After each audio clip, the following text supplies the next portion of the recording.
It's a very serious topic, and we think about addiction. Of course, we think about the individual that is suffering from addiction, but it's more than just that individual. It's also the families that are affected by it. And joining us today, I am joined by family caregiving expert Stephanie Erickson. Welcome back to the show. It's great to have you here. Thanks, Derek. And addiction comes in many forms and many types, and I think most of us know. But you know, when does it become a problem for somebody? When does it become an addiction? When there's negative consequences. So we were just talking earlier actually as we were doing makeup about coffee.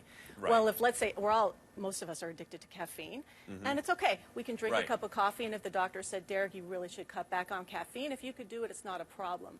But if you need more and more and more and you're not able to stop, then that's going to be a problem if it's impacting your health, excuse me. Yeah, and it impacts not only our physical health, but our mental health as well. So how do these addictions affect us, affect our brains? Well, I think that what happens is there's this reward circuit, okay? So there's a release. We have a euphoria. We use, we feel great, and then we want more, and there's literally dopamine that is released, and we're craving it again and again, and I think we see that a lot with social media and gaming with kids, is there's this euphoria and excitement, or, oh, I have so many likes, and oh, I need more, I need more, I need more. Yeah, and I'm glad you mentioned things like, you know, social media and your phone and gaming and so forth, because when we think of addiction, we think of alcohol and we think of drugs and we think of gambling, but we're starting to learn more and more that screen time is affecting the brain in the same way that some of those other things are affecting us as well, right? Yeah, exactly, and even with social media and with gaming, we're seeing in kids that it's creating a lot more anxiety, so kids who use more games and have more and more screen time have an increased rate of anxiety. So how quickly can it happen? You know, I mean, let's be, you know, we have a glass of wine, let's say, you know, and then over time we're having a little bit more. How quickly can somebody go from just, you know, being a casual drinker, drug user, and all of a sudden it's an addiction? Yeah, I don't think it happens overnight, but I think what it has to do with is a lot of factors. First of all, about half of addictions have a genetic factor.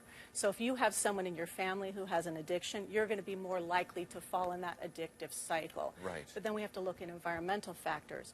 What neighborhood are you growing up in? So what's your exposure? What's happening in your family?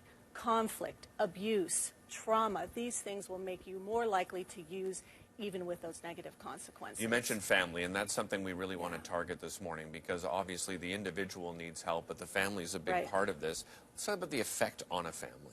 Well, I mean, imagine if your wife says, oh, I'm going to go out again, and you're thinking, oh no, now she's going to start drinking again, and you're waiting up. It's 10 o'clock, 11 o'clock, midnight, 1. She's still not coming home. Obviously, she has a problem. It's impacting her, but now you're starting to be concerned about her as well. Maybe your kids are awake waiting for her. Maybe when you see the credit card bill the next day, she's had excessive spending at the bar. So this can cause problems, obviously, for the entire family. Well, you know, and the family being affected, that means, I imagine, that you have to tackle this as a family, not just, so, you know, there's one thing about approaching the person, but what can you do? You know, approaching the person is a difficult thing. What can you do yourself, though, if you have somebody in your family that is suffering from addiction? I think you would want to reach out to a support group, because I think in the world of addictions, peer-to-peer seems to be the most effective thing. Yes, you can go to a therapist, and I think that would help as well. But peer-to-peer is really great. So I would start reaching out for support groups, because then I think what happens for someone who's in the family, you start wondering if it's you. Because the addict, him or herself, starts saying, oh, but you're always on me. This is why I'm using. It's because you're putting this pressure. So then as a family member, you're like, what am I doing wrong? So I think when you're around other peers and you start hearing what that addicts engage in their behaviors, sometimes manipulation, you start saying, okay, maybe it's not my fault, and what can I do to help myself? Yeah, do you think sometimes we end up feeling guilty that, you know, maybe I'm causing this addiction? And, you know, where does that all of a sudden put that family member, right? They've got somebody suffering from addiction, and now they're suffering, you know, mentally themselves. That's a difficult gap to bridge between two people. I think it's really common, and I think there's a lot of shame attached to it too, because let's say my husband was an addict. I would be maybe very embarrassed, because maybe my friend Derek would say to me, how could you stay with him after all of these problems he's in? So then I kind of go inside my bubble, and I'm afraid to share it with somebody, which is why peer-to-peer support is so great, because there's no judgment there. Yeah. Yeah. You mentioned peer-to-peer support. We want to tell everybody out there, I mean, let's end this segment on saying there is help. Yeah. There are a lot of resources available. You sent along some great resources. We have them up on the screen there. That's These great. are local resources that are easy to reach out to.